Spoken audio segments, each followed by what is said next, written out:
Hi అండి. తెలుగు కథల ప్రపంచంకు స్వాగతం. పునర్జన్మ మినీ నవలు వింటున్నాం కదండి. ఇవాళ ముగింపు వినేద్దాం. శిరీష విజిటర్స్ రూమ్లోకి అడుగుపెట్టింది. తన బ్లాక్బెర్రీ అక్కడ ఎందుకు కలెక్ట్ చేసుకోమన్నారో ఆమెకు తెలియలేదు. మేడం కంప్లైంట్ చేస్తే పోలీసులు వచ్చి ఉంటారా? తనను అరెస్ట్ చేసి పట్టుకుపోతారా? ఆవేశంతో తోసేసింది కాని ఆలోచించి చేసిన పని కాదు కదా అనుకుంది.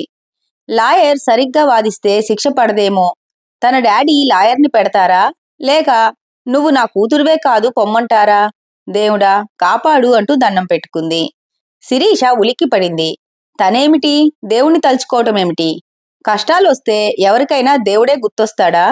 విజిటర్స్ రూంలో ప్రభాకర్ని చూసిన శిరీష, నీలిమ మేడం హస్బెండ్ వచ్చారేమిటి? మేడం ఈయనను పంపించారేమిటి అనుకుంటూ లోపలికి వెళ్లి నిల్చుంది.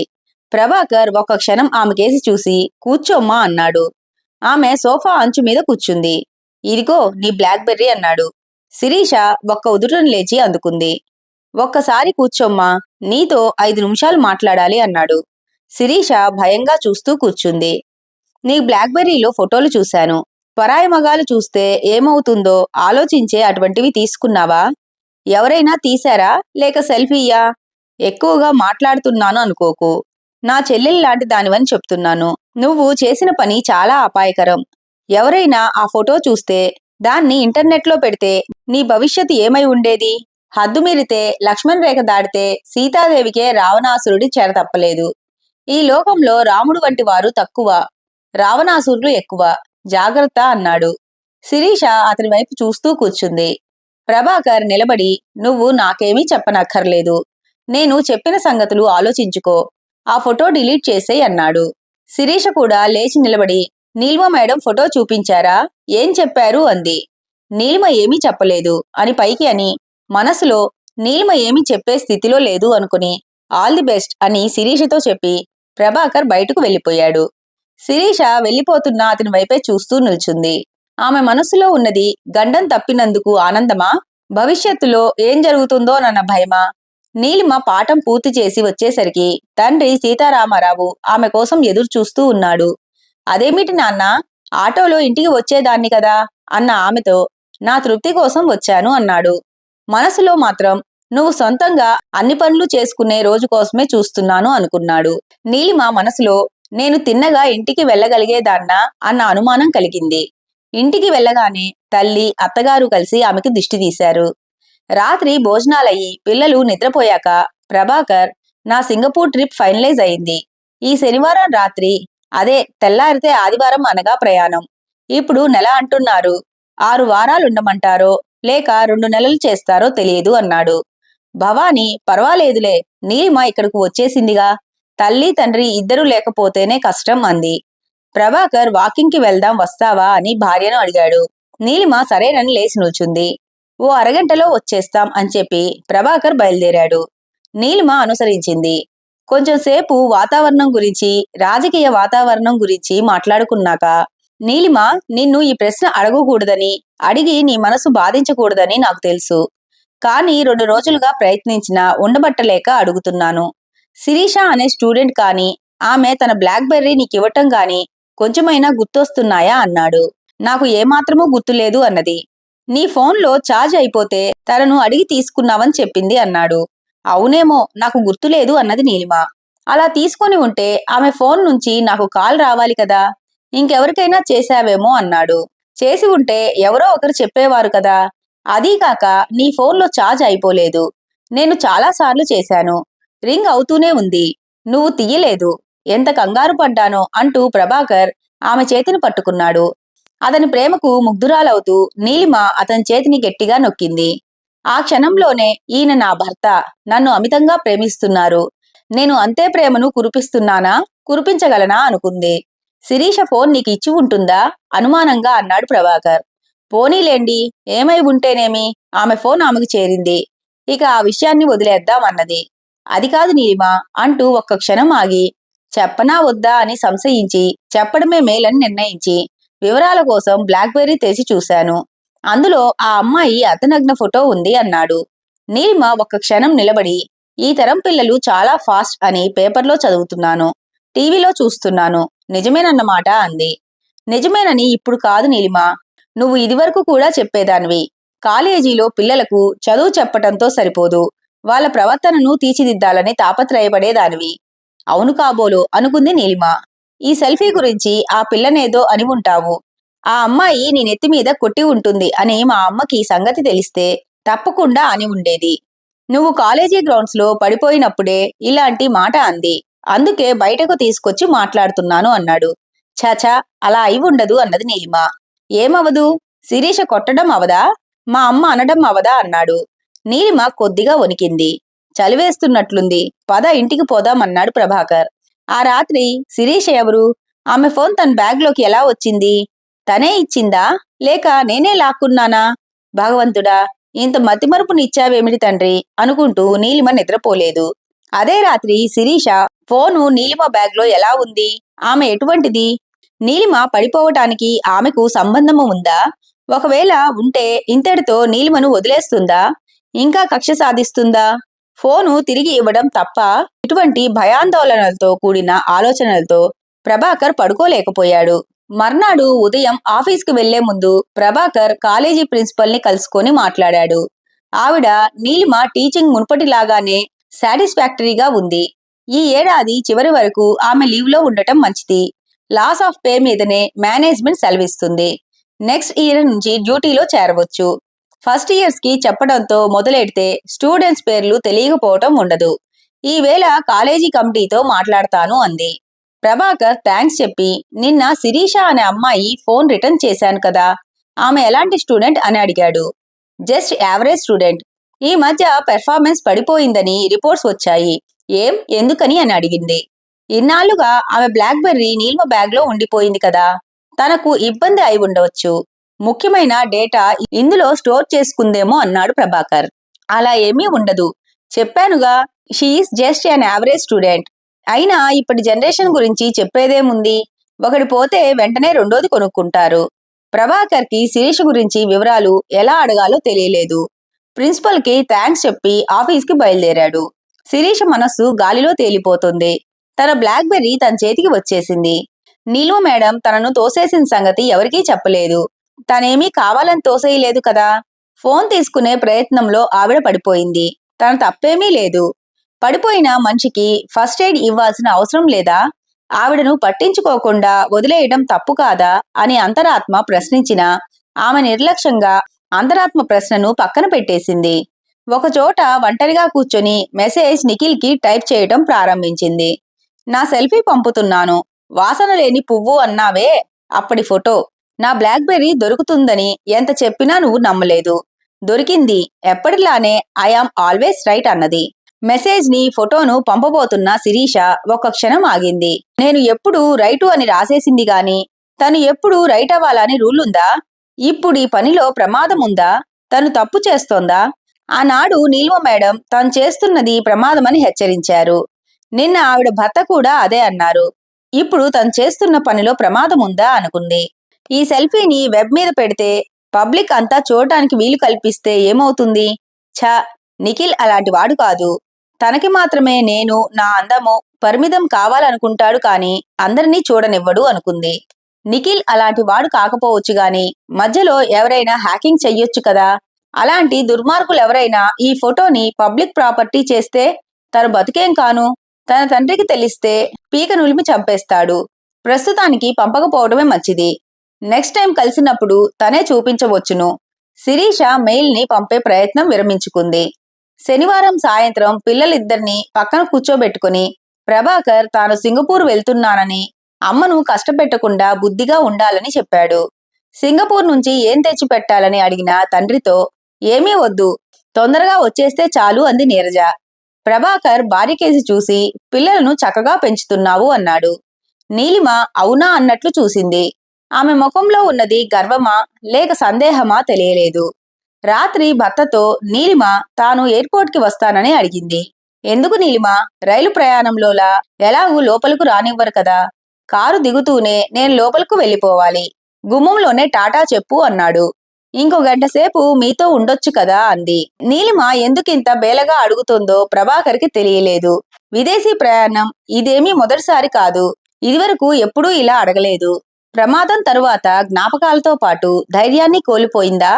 అలాగే వద్దు గాని, డ్రైవరు తెలిసినవాడే కదా, నిన్ను వెనక్కి తీసుకొచ్చి ఇంట్లో దింపేస్తాడు అన్నాడు. నేను వస్తాను అన్నాడు సీతారామారావు. చిన్నగా నవ్వి సరేనన్నాడు ప్రభాకర్. కారులో వెళ్తున్నంతసేపు ప్రభాకర్ నీలిమకు ధైర్యం చెప్తూనే ఉన్నాడు. ఉదయం 6 గంటలకు సెల్ ఫోన్ మోగగానే బద్ధకంగా లేచింది నీలిమ. ఫోన్లో ప్రభాకర్ తాను సింగపూర్ చేరుకున్నానని, ఇమిగ్రేషన్ కస్టమ్స్ పూర్తయి హోటల్కి వెళ్తున్నానని చెప్పాడు. ఎలాగూ మెలకువ వచ్చేసింది కదా అని అనుకుంటూ లేచి కాలకృత్యాలు పూర్తి చేసుకుని కాఫీ పెడుతుండగా భవానీ వంటింట్లోకి వచ్చింది. అదేమిటమ్మా, కాసేపు పడుకోలేకపోయావా?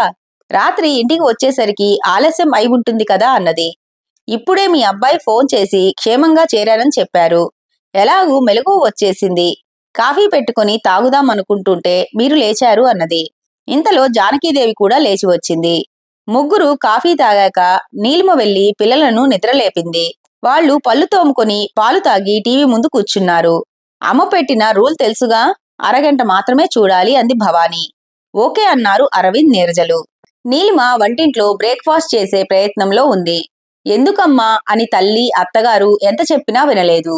అమ్మా, అక్కడ ఉన్నప్పుడు నన్ను వంట చేసేలా ప్రోత్సహించి నార్మల్గా ఉండేలా ప్రయత్నించావు. ఇక్కడ మాట మారుస్తున్నావేమన్నది. అక్కడైతే నాన్నగారికి నాకు నీ పరిస్థితి తెలుసు. ఇక్కడ పిల్లలు ఏం తింటారో ఏమంటారో అని బెరుగ్గా అంది జానకీదేవి. అంటే నా వంట బాగోలేకపోయినా తిన్నారా? ఇదివరకులా చేశావు అని మెచ్చుకోవటం మెహర్బానీకా అన్నది. కాదమ్మా, నువ్వు వంట బాగా చేశావు, మేం అబద్ధాలు చెప్పలేదు అన్నది జానకీదేవి. భవానీ అందుకొని 2-3 రోజులు పరిశీలించి తర్వాత పనిలో పడితే బాగుంటుంది. నేను చేస్తాను, నువ్వు చూస్తూ ఉండు అంది. నిన్న పాఠం చెప్పలేదా? వంట అంతే అన్నది. ప్రమాదం తర్వాత భయం ఎక్కువైందని నిన్న అనిపించింది. పట్టుదల కూడా ఎక్కువైందా? డాక్టర్ గారు ఈ విషయాలలో ఏమీ చెప్పలేదే అనుకున్నారు. చపాతీ కూర్మా చేస్తానంది నీలిమ. భవానీ గోధుమ పిండి డబ్బా, ఉప్పు, నూనె, నెయ్యి ఉన్న సీసాలు తీసి ప్లాట్ఫామ్ మీద పెట్టింది. ఫ్రిడ్జ్లో నుంచి కూరగాయలు తీసి తరిగి ఒక పొయ్యి మీద పెట్టిన తరువాత నీలిమ చపాతీ పిండి కలపసాగింది. అరగంట తర్వాత టీవీ ఆపేసిన పిల్లలు వంటిట్లోకి వచ్చి మమ్మీ, టిఫిన్ ఏం చేస్తున్నావు అని అడిగారు. చపాతీ వెజిటబుల్ కుర్మా అంది. అదేమిటి మమ్మీ, నాకు పూరి చనా మసాలా ఇష్టం కదా, సండే అదే చేసేదానివి కదా, మర్చిపోయావా అంది నీరజ. నీలిమ ఏదో అనబోయి ఆగింది. ఆమెను చెరోవైపు తల్లి అత్తగారు పట్టుకున్నారు. అమ్మకు కోపం వచ్చిందని నీరజకు అర్థమైంది కాని ఎందుకో చిన్నపిల్లలకు తెలియలేదు. నీలిమ తమాయించుకుంది. ఛా, పసిపిల్లల మీద కోపమేమిటి? నేను అన్నీ మర్చిపోయానని అంత చిన్న వయసులో ఎలా అర్థమవుతుంది? పెద్దవాళ్ళకే తెలియదు కదా అనుకుంది. ఓ పని చేద్దాం, 2 సార్లు హాస్పిటల్లో ఉన్నాను కదా, కొన్ని సంగతులు మర్చిపోయానేమో అనుకుంటున్నాను. నీకు ఇష్టమైనవన్నీ ఒక లిస్టుగా రాయి. మధ్యాహ్నం ఇద్దరం కూర్చొని ఈ వారం మెనూ ప్లాన్ చేసి రాసి పెట్టుకుందాం. ఆ ప్రకారమే నేను వంట చేస్తాను అన్నది. గుడ్ ఐడియా, ఇప్పుడే లిస్ట్ రాసేస్తాను అన్నది నీరజ. మమ్మీ, మరి నేను అన్నాడు అరవింద్. నువ్వు కూడా నీకు నచ్చినవన్నీ లిస్టు రాయి. నీరజ, అరవింద్కి హెల్ప్ చెయ్యి అన్నది. అలాగే మమ్మీ, హాస్పిటల్లో నువ్వు ఏమీ మర్చిపోలేదు. నువ్వెలా మర్చిపోతావు? నిజంగా మర్చిపోయావా అంది నీరజ బెంగగా. నీలిమ కూతుర్ని దగ్గరగా తీసుకొని డోంట్ వర్రీ అంది.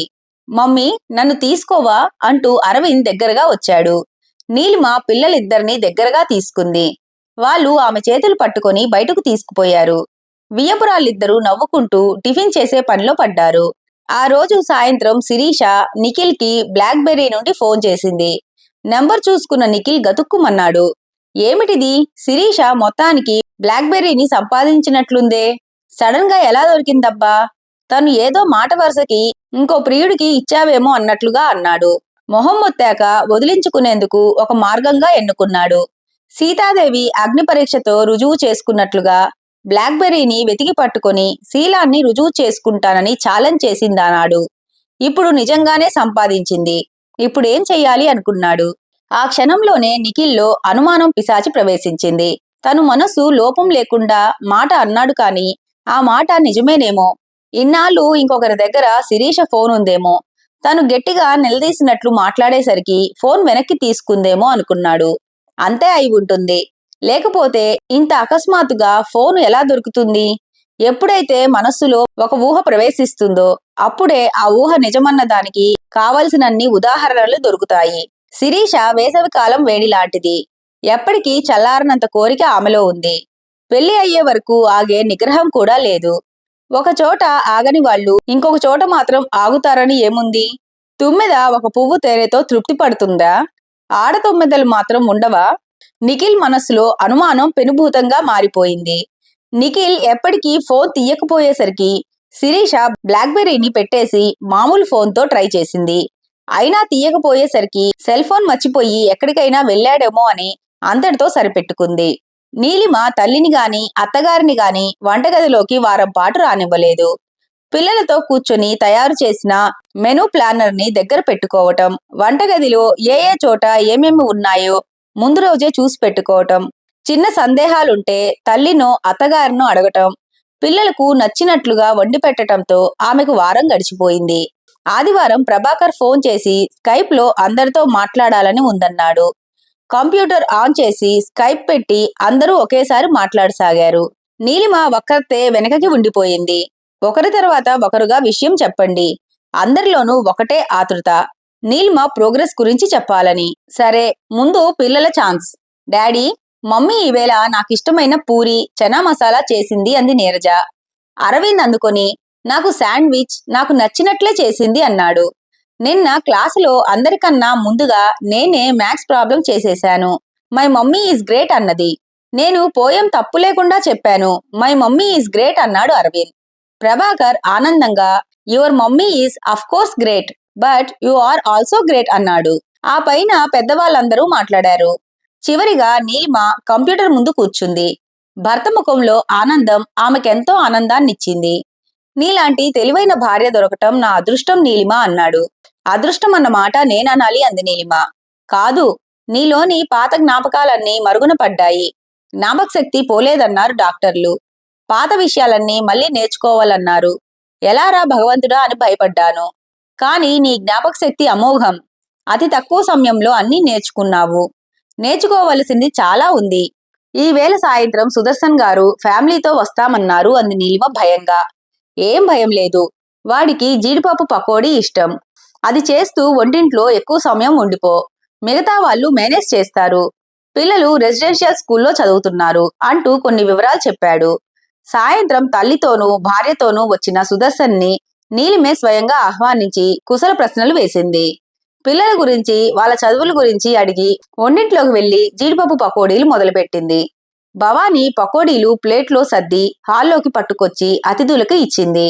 అరే, నీలిమ గారికి నాకు జీడిపప్పు పకోడీ ఇష్టమని గుర్తుందే అన్నాడు సుదర్శన్. పకోడీలు తింటూ మిగిలిన వారితో మాట్లాడుతూ సుదర్శన్ కూర్చున్నాడు. సుమతి వంటింట్లోకి వచ్చి సాయం చెయ్యనా అంది. నీలిమ తడబడింది. ఇక్కడే నుంచుంటే ఏం విషయాలు మాట్లాడాల్సి వస్తుందో, పాత సంగతులు ఎత్తితే ఏం చెయ్యాలి? భయమేమిటి? తన సంగతి కొంతవరకైనా వీళ్ళకి తెలుసు కదా అనుకున్నారు. సాయం చేసే అంత పని ఏమీ చెయ్యట్లేదు కదా. అరిసెలా చెక్కిలాలా? వాటికి ఎలాగూ స్వగృహ ఫుడ్స్ ఉన్నాయిగా. ఇద్దరూ నవ్వుకున్నారు. ఇంటికి ఎవరైనా వస్తారని తెలిసిన వెంటనే వాళ్ళ గురించిన వివరాలు ముందే సాధ్యమైనంతగా తెలుసుకోవటం, వచ్చిన వారితో జాగ్రత్తగా మాట్లాడటం నీలిమ పనిగా పెట్టుకుంది. వచ్చిన వాళ్ళు మంచి వాళ్ళైతే పర్వాలేదు. అందరి ప్రవర్తన ఒకలా ఉండదు కదా.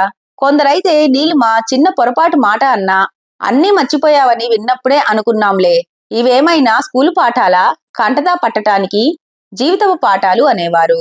అలాంటి మాటలకు రియాక్ట్ కాకుండా నీలిమ శతవిధాలా ప్రయత్నం చేసేది. ఆమె ఏమాత్రం పడిపోకుండా పెద్దవాళ్లు పట్టుకునేవారు. నెల గడిచిపోయింది. ప్రభాకర్ సింగపూర్ నుంచి తిరిగి వచ్చాడు. వచ్చిన రోజునే ఆఫీస్కి వెళ్ళక తప్పలేదు ప్రభాకర్కి. ప్రభాకర్ ఆఫీస్కి, పిల్లలు స్కూల్కి వెళ్ళాక పెద్దవాళ్ళు నలుగురు రాత్రి ఎవరెక్కడ పడుకోవాలని చర్చించుకున్నారు. పిల్లల్లో ఒకళ్ళు అమ్మమ్మ తాతయ్యల దగ్గర, మరొకళ్ళు బామ్మ తాతయ్యల దగ్గర పడుకుంటారని నిర్ణయించుకున్నారు. నీలిమ గుండె ఒక్కసారి జల్లుమంది. అంటే తను, తన భర్త, ఆమెలో భయం ప్రవేశించింది. కొంచెం బిత్తర చూపులు చూసింది. జానకీదేవి కొత్త పెళ్లి కూతురులా కనిపిస్తోంది నా తల్లి. అదే సిగ్గు, అదే భయము. నాదిష్టే తగిలేను అంటూ నీలిమను దగ్గరకు తీసుకుంది. రాత్రి పిల్లలు పడుకున్న కొంతసేపటికి అందరూ ఒకరికొకరు గుడ్ నైట్ చెప్పుకొని నిద్రా ప్రయత్నాలు ప్రారంభించారు. ప్రభాకర్ బెడ్రూంలో మంచం మీద తన ల్యాప్టాప్ చూసుకుంటూ పడుకున్నాడు. నీలిమ భయంగా గదిలో అడుగుపెట్టి తలుపు వేసింది. ఆ మంచం మీద ఉన్నది తన భర్త. ఆయన ఇష్టాయిష్టాల గురించి తనకు ఏమీ తెలియదు. ఒకప్పుడు బాగా తెలిసి ఉంటుంది. ఇప్పుడేమీ గుర్తులేవు. ఆయన స్థానంలో ఉంటే ఇంకొకరు ఈ పాటికి మరో పెళ్లి చేసుకునేవారేమో. తనను అమితంగా ప్రేమిస్తున్న ఆయనను సుఖపెట్టడం తన ధర్మం. కానీ ఎలా? అరవింద్కి శాండ్విచ్లో మిక్స్డ్ ఫ్రూట్ జామ్ ఇష్టమా, లేక ఆరెంజ్ మరమలాడా ఇష్టమా అని ఎవరినైనా అడగవచ్చు. నీరజకు నీలిరంగు ఫ్రాక్ ఇష్టమా, లేక ఆకుపచ్చ సల్వార్ కమీజా అని సులభంగా కనుక్కోవచ్చు. ఈయనకైనా ఆహారంలో ఏం నచ్చుతుందో తెలుసుకోవచ్చు. కానీ ఇప్పుడెలా? నీలిమ ఆలోచనలు అర్థం చేసుకున్నట్లుగా ప్రభాకర్ కంప్యూటర్ మూసేసి లేచి ఆమె దగ్గరకు వచ్చాడు. నువ్వు భయపడుతున్నావనిపిస్తోంది. నువ్వు నా భార్యవు, నా ధర్మపత్నివి. నువ్వు ఆనందంగా ఉండడమే నాకు ఆనందం. నేను సంతోషంగా ఉండడమే నీకు సంతోషం. నీలో భయం కానీ దుఃఖం కానీ రాకుండా చూసుకోవడమే నా ధర్మం. భయపడే పని ఏమీ లేదు అంటూ ఆమెను దగ్గరగా తీసుకున్నాడు. భర్త గుండెల మీద తలపెట్టుకున్న నీలిమకు ప్రపంచం మొత్తం జయించగలనన్న ధైర్యం కలిగింది. శిరీష 4-5 సార్లు ప్రయత్నించినా నిఖిల్ ఫోన్ తీయలేదు. ప్రయత్నాలలో నిమగ్నమైన ఆమె ఫోన్లో ఛార్జ్ అయిపోయిందని చూసుకోలేదు. ఇంకోసారి ఫోన్ ట్రై చేద్దాం, ఎందుకు తీయటం లేదో, ఫోన్ మర్చిపోయి ఊరికి వెళ్లి ఉంటాడా అనుకున్న శిరీషకి 2 ఫోన్లు పనిచేసే స్థితిలో లేవని తెలిసింది. పక్క గదికి వెళ్లి ఫ్రెండ్ని ఫోన్ అడిగింది. ఆమె ఫోన్ ఇస్తూ, శిరీష, ఈ సంగతి విన్నావా? నీలిమ మేడంకి మతిమరుపు వచ్చిందట. ఆవిడికి ఏమీ గుర్తులేవట. నాకెలా తెలిసిందని అడక్కు, అలా వార్తలు చేరుతూ ఉంటాయి అంది. శిరీష అడిగే మూడ్లో లేదు. ఫోన్ తీసుకుని తన గదికి వచ్చి నిఖిల్కి ఫోన్ చేసింది. నిఖిల్ ఒకసారి నంబర్ చూసుకుని శిరీషది కాదని నిర్ధారించుకొని హలో అన్నాడు. హలో నిఖిల్, నేను శిరీషను. ఎన్నిసార్లు ఫోన్ చేసినా తీయలేదేమిటి? చచ్చాంరా భగవంతుడా, ఏం అబద్ధం చెప్పాలి అనుకున్నాడు. నిన్నే అడిగేది. ఎప్పటికీ ఫోన్ తీయకపోతే ఎంత కంగారు పడ్డానో, నీకేమైనా అయిందేమోనని ఎంత భయపడ్డానో తెలుసా అన్నది. ఊరెళ్లాల్సి వచ్చింది, ఇదిగో ఇప్పుడే వచ్చాను అన్నాడు. సాయంత్రం ఎక్కడ కలుసుకుందాం అన్నట్లు బ్లాక్బెర్రీ దొరికింది అంది. ఎక్కడా, ఎలా? సాయంత్రం చెప్తా. మన ఫేవరెట్ పార్క్, మన స్టాండర్డ్ బెంచ్. నిఖిల్ సరే అన్నాడు. అతని గొంతులో ఉత్సాహం కనపడలేదు అని అనుకున్న శిరీష ఇప్పుడే ఊరు నుంచి వచ్చాడు కదా అని సమర్థించుకుంది. ఫోను తిరిగి ఇవ్వటానికి వెళ్లిన శిరీషతో, ఆ అమ్మాయి ఇందాక నీలిమ మేడం గురించి చెప్తే వినకుండా వెళ్ళిపోయావేమిటి? ఆవిడ కాలేజీ గ్రౌండ్స్ లో పడిపోయారు కదా, యాక్సిడెంట్ కి ముందు జరిగినవన్నీ మర్చిపోయారట. ఒక విధంగా ఆవిడ చాలా లక్కీ. ఎంత మంచి భర్త దొరికారో. వైద్యం, కౌన్సిలింగ్ అన్నీ పూర్తయ్యాక ఆవిడకు ఆయనే అన్ని ఓపిగ్గా గుర్తు చేస్తున్నారట. నాకు కూడా అంత మంచి భర్త దొరికితే ఎంత బాగుండును అంది. శిరీషలో బాధ, రిలీఫు ఒకే మాట కలిగాయి. తను ఆవిడను తోసేసిన సంగతి బయటకు రాదన్న రిలీఫు, ఆవిడ పరిస్థితికి తానే కారణమన్న బాధ. రిలీఫు బాధను జయించటంలో ఆశ్చర్యం లేదేమో. సాయంత్రం శిరీష పార్కుకి వెళ్లిన 15 గంటకు నిఖిల్ వచ్చాడు. అతన్ని చూస్తూనే శిరీష బ్లాక్బెర్రీ తెరిచి తన ఫోటోను చూపించింది. ఇన్నాళ్ళు ఎక్కడుంది ఫోను అని అడిగాడు. ఎక్కడైతేనేం, ఈ రోజు దొరికింది కదా అన్నది. నిఖిల్ కనుబొమ్మలు ఎగరేశాడు కానీ ఏమీ మాట్లాడలేదు. ఎందుకలా చూస్తున్నావు అని అడిగింది. ఎలా చూస్తున్నాను? ఇన్నాళ్ళు ఎక్కడుంది అని ఆలోచిస్తున్నాను. ఇంకెవరి దగ్గర ఉండి ఉంటుంది అని ఆందోళనలో ఉన్నాను అన్నాడు. నిఖిల్, ఏమిటలా మాట్లాడుతున్నావు? నేను నిలదీసి అడిగేదాకా ఈ ఫోన్ ఎవరికిచ్చావు? శిరీష కంపించిపోయింది. ఫోన్ సంగతి అడిగినప్పుడు తన శీలాన్ని శంకిస్తున్నాడే అని బాధపడింది. ఫోను చూపిస్తే అంతా మర్చిపోతాడని, హాయిగా ఉండొచ్చునని అనుకుంది. ఇంకా చాలా మాట్లాడుతున్నాడేమిటి? ఓసారి అనుమానం వస్తే ఇంక ఎప్పటికీ పోదా? అగ్నిపరీక్షకు నిలబడ్డ తర్వాత కూడా రాముడు సీతను వదిలేశాడు కదా అనుకుంది. ఏం మాట్లాడటం లేదు? ఏం మాట్లాడాలి? నిజం చెప్పేస్తే నీలిమ మేడం తీసుకుందని, ఆవిడను తను తోసేశానని, ఫోన్ ఇన్నాళ్ళు ఆవిడ బ్యాగ్లో ఉండిపోయిందని చెప్తే నమ్ముతాడా? దానికి రుజువు కావాలంటాడా? నీ మౌనాన్ని బట్టే తెలుస్తోంది నేను చెప్పింది నిజమేనన్నమాట. నిఖిల్ లేచి నిల్చున్నాడు. అతను శిరీషను 2 రకాలుగా వదిలేయాలనుకుంటున్నాడు. మొదటిది మోజు తీరటం, రెండవది కొత్తగా ప్రవేశించిన అనుమానం పిశాచి. వదిలేయటానికి మొదటి కారణమే చాలేమో. శిరీషకు లేచి నిల్చునే ఓపిక కూడా లేక కూర్చునే ఉండిపోయింది. అతను వెళ్ళిపోతూ ఉంటే కన్నార్పకుండా చూస్తూ ఉండిపోయింది. బాణం తగిలిన పక్షిలా గిలకిలలాడిపోయింది. అరగంట తర్వాత స్నేహితురాలొక ఆమె వచ్చి పక్కనే కూర్చొని, ఓయ్ శిరీష, నీతో చిన్న విషయం మాట్లాడాలని 2-3 రోజులుగా ట్రై చేస్తున్నాను అంది. ఇప్పుడే దొరికానా అనుకుంది శిరీష నీరసంగా.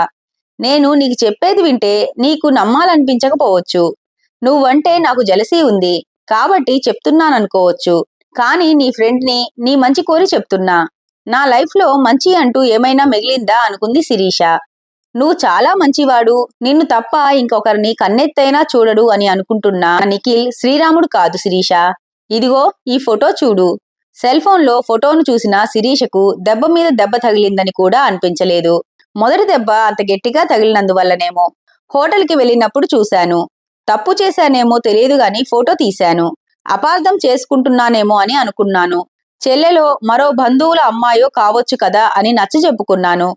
కానీ వాళ్ళు హోటల్ పైన రూమ్స్కి వెళ్ళిపోయారు. శిరీష మాట్లాడలేదు. వర్రీ అవ్వొద్దు. అలాంటి వాడి బారిన పడినందుకు సంతోషించు. ఆ అమ్మాయిలా మోసపోనందుకు ఆనందించు అన్నది. శిరీషకు కన్నీళ్లు కూడా రాలేదు. కదలకుండా రాయిలా కూర్చున్న ఆమెను చూసి స్నేహితురాలు కంగారు పడింది. నానా తంటాలు పడి నెమ్మదిగా ఆటోలో హాస్టల్కి వెళ్ళింది. హాస్టల్ రూంలోకి వెళ్లిన శిరీష గది తలుపులు వేసుకుని వెక్కి వెక్కి ఏడ్చింది. అంతవరకు గుండెలో ఉన్న బాధ కన్నీళ్ల రూపంలో బయటకు వచ్చింది. తల్లిదండ్రులు తనను చదువుకోమని చెప్పి పంపించారు. తను చేసిందేమిటి? ఎవరో ఒక మగాడు తన మీద కొంత ఇంట్రెస్ట్ చూపించగానే ఐసైపోయింది. ప్రేమకు కామానికి తేడా తెలియలేదు. తెలుసుకోవాలని అనిపించలేదు. ఒకళ్ళు చెప్పినా వినిపించుకునే స్థితిలో లేదు. అర్ధనగ్న ఫోటోని పంపించబోయింది. ఆపబోయిన నీలిమ మేడంని తోసేసింది. ఆవిడలో జ్ఞాపకాలన్నీ మాయమవటానికి తనే కారణం. అటువంటి పరిస్థితిలో ఉన్న ఆమె భర్త ఆమెను విడనాడలేదు. మోజు తీరగానే నిఖిల్ నన్ను వదిలేశాడు. ఎందుకని? వివాహ బంధంలో అంత గొప్పతనముందా? వివాహానికి ముందే కలయిక తప్పులేదనుకున్నా తనేం చెయ్యాలి? చావు తప్ప మరో మార్గం లేదు. చచ్చిపోవడమే ఈ సమస్యకు పరిష్కారమా? చచ్చిపోతే తన అమ్మా నాన్న ఏమవుతారు? వాళ్ళకి గర్భశోకం కలిగించటం ఇంకో తప్పు అవుతుందా? తను చచ్చిపోయినా నీలిమ మేడం మామూలు మనిషి అవుతారా? అవరు కదా. ఆవిడకు తాను అలా ఎందుకయ్యారో కూడా తెలియదు. తను చేసిన తప్పు ఆవిడకు చెప్పాలి. ఆవిడను క్షమాపణ కోరుకోవాలి. ఆవిడ క్షమించకపోయినా పర్వాలేదు. కానీ ఆవిడకు నిజం చెప్పాలి అనుకుంది. ఆ రాత్రి శిరీష నిద్రపోనే లేదు. మర్నాడు ఉదయం పిల్లలు స్కూల్కు వెళ్ళాక అందరూ కూర్చొని కాఫీ తాగుతున్నారు. ప్రభాకర్ ఆ వేళ ఇంటి నుంచే పనిచేస్తున్నాడు. కాలింగ్ బెల్ మోగింది. ఇప్పుడెవరొస్తారు అనుకుంటూ ప్రభాకర్ లేచి వెళ్లి తలుపు తీశాడు. ఎదురుగా రేగిపోయిన జుట్టుతో, ఉబ్బిపోయిన కళ్ళతో, నలిగిపోయిన బట్టలతో శిరీష. కంగుతిన్న ప్రభాకర్ తమాయించుకొని లోపలకు రామ్మా అన్నాడు. శిరీష లోపలకు వస్తూనే నీలిమ కాళ్ళ మీద పడి నన్ను క్షమించండి మేడం అంది. నీలిమకు ఏమీ అర్థం కాలేదు. ఎవరమ్మా నువ్వు? నేను నిన్ను క్షమించడం ఏమిటి? ప్రభాకర్ కల్పించుకొని ఈ అమ్మాయి శిరీష. ఈమె ఫోన్ నీ బ్యాగ్లో ఉండిపోయింది. అవును మేడం, ఆ ఫోను వల్లే అంతా జరిగింది. నాకేం తెలియటం లేదు, సరిగ్గా చెప్పమ్మా అంది. శిరీష ఒక్కసారి గట్టిగా ఊపిరి పీల్చుకుంది. అంతలో కన్నీళ్లు పెట్టుకుంది. నెమ్మదిగా తన సంగతి చెప్తూ, మధ్యలో ఏడుస్తూ, కన్నీళ్లు తుడుచుకుంటూ ఆత్మకథం చెప్పింది. నిఖిల్ అనే అతన్ని ప్రేమించటం, అతనికి తన అర్ధనగ్న ఫోటో పంపించబోవటం, నీలిమ ఫోన్ తీసేసుకోవటం, నిఖిల్తో శారీరక బంధం, అతనికి మోజు తీరిపోయి తనను అనుమానించటం వరుసగా చెప్పింది. ఫోటో అతని దగ్గర లేదు కదా అని ప్రభాకర్ అడిగాడు. శిరీష తల అడ్డంగా ఊపి, ఫోటో లేదు కాని నేనే అతని దాన్నయ్యానుగా అంది. ఇందులో నేను క్షమించటానికేముంది అంది నీలిమ. శిరీష ఆమె కాళ్ళు మళ్లీ పట్టుకొని, మీ నుంచి బ్లాక్బెర్రీ తీసుకుందామనే ప్రయత్నంలో మిమ్మల్ని తోసేశాను. మీరు పడిపోవటానికి, తర్వాత జరిగిన దానికి నేనే కారణం. నన్ను క్షమించినా సరే, లేక చంపి పాతరేసినా సరే, నేను ఎలాగూ చచ్చిపోతాను అని ఎడవసాగింది. నీలిమ అచేతనంగా కూర్చుంది. అందరూ అవాక్కైపోయారు. జరిగింది ఇదా? నేనప్పుడే అన్నానుగా అన్నట్లు భవాని పరమేశ్వరమూర్తి వైపు చూసింది. ఆయనేమీ అనలేదు.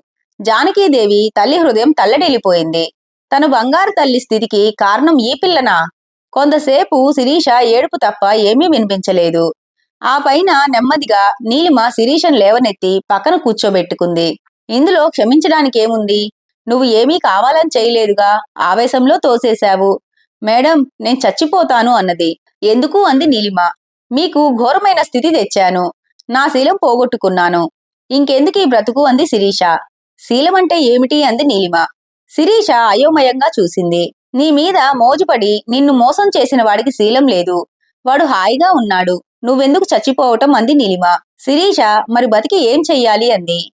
నీ తప్పు తెలుసుకున్నావు. గతాన్ని మర్చిపోయి కొత్త జీవితం ప్రారంభించు. పునర్జన్మ ఎత్తాననుకో అన్నది. మేడం, శిరీష ఏడవటం మళ్ళీ మొదలుపెట్టింది. నీలిమ ఆమెకు చాలాసేపు ధైర్యం చెప్పింది. శిరీష వింటూ కూర్చుంది. చివరిగా, మేడం, ఆనాడే మీ మాట విని ఉంటే నాకీ గతి వచ్చేది కాదు, మీకీ దుస్థితి వచ్చేది కాదు అంది. నాకు దుస్థితి వచ్చిందని నేను అనుకోవటం లేదు. గతంలో జరిగినవన్నీ మర్చిపోయాను. డాక్టర్ గారి ట్రీట్మెంట్తో, ఇంట్లో వాళ్ళ సహకారంతో ఇప్పుడు మామూలు మనిషినవుతున్నాను. నువ్వు కూడా నెమ్మదిగా కొత్త జీవితం ప్రారంభించు. చదువు మీదే దృష్టి పెట్టు. చావు గురించి అస్సలు ఆలోచించకు అంది నీలిమ. శిరీష అటూ ఇటూ కాకుండా తల ఊపింది. ఇంట్లో అందరూ కూడా ఆమెకు ధైర్యం చెప్పి భోజనం పెట్టి పంపించారు. గుమ్మం దాకా వెళ్లి సాగనంపుతూ నీలిమ, నీకు ఎప్పుడూ కావాల్సిన నా దగ్గరకు రా అంది. ఆదివారం ఉదయం Neeraja, Aravind snakes and ladders ఆడుకుంటున్నారు. వియ్యంకులిద్దరూ చెరో వార్తాపత్రిక చదువుకుంటున్నారు. ప్రభాకర్ టీవీ చూస్తున్నాడు. వియ్యపురాలిద్దరూ గుడికి వెళ్లటానికి సామాన్లు సమకూరుస్తున్నారు. నీలిమ మామూలు మనిషైనందుకు భగవంతుడికి అర్చన చేయించాలన్నది ఈరోజు ప్రోగ్రాం. వంటింట్లో టిఫిన్లు తయారు చేసి డైనింగ్ రూమ్ లో టేబుల్ మీద ప్లేట్లు, గ్లాసులు, వంటకాలున్న క్యాసరోల్ సర్ది స్పూన్తో గిన్నె మీద కొడుతూ నీలిమ టిఫిన్ రెడీ అని సరదాగా అరిచింది. ప్రభాకర్ లోపలికి వస్తూ, పూర్వం ఎప్పుడో ఇంగ్లాండ్లో పెద్ద దొరలు ఇళ్లలో బట్లర్లు అని చెప్పబోతూ ఉండగా నీలిమ స్టాప్ స్టాప్, పాత డైలాగులు రిపీట్ చేయొద్దు అని నవ్వింది. అందరూ చేతులు కడుక్కొని వచ్చారు. నీరజ్కు పూరీ చనా మసాలా, అరవింద్కి bread, jam, cheese, pesarattu, upma, idli, sambar. అందరి కళ్ళలో నీలిమ పూర్వపు మనిషి అయినందుకు సంతోషం. అందరి ప్రేమానురాగాలు, సహాయ సహకారాలు తనను మామూలు మనిషిగా చేశాయన్న కృతజ్ఞతాపూర్వకమైన ఆనందం నీలిమ కళ్ళల్లో ఒకేసారి మెరిశాయి. ఇంతటితో కథ సుఖాంతమండి.